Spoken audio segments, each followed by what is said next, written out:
Hi, in case somebody asks me to suggest them some book for somebody who's just starting out to read, I would always tell them some books which are under 300 pages or something that is under 200 pages.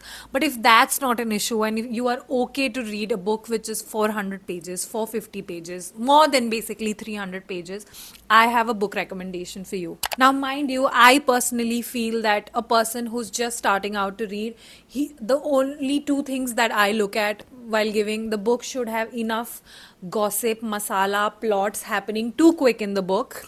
And the second thing is there should be a lot of dialogues.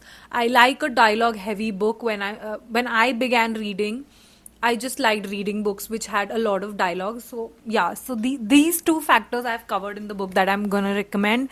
So this book is definitely something that will just interest you because it's written in a very documentary format, and the book is actually a documentary of band members from the early 90s, and they are narrating their story now and telling and reminiscing about the old days, and they are explaining how a particular song was made, the process in making the music, what they felt then when this song was being made, and everything.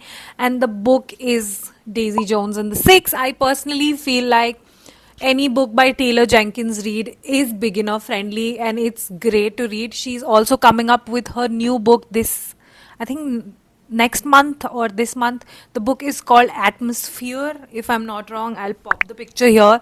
So yeah, but I have read this and also Seven Husbands of Evelyn Hugo. Both are beginner friendly, but this is written in an interview format. So there are names and then what they are saying is written. And I feel like it's good dialogue heavy book. So you would be interested. In case music also interests you, this is a great recommendation. Take it in that aspect also, because the process that they go through in making music, how that their music was made and everything around is great.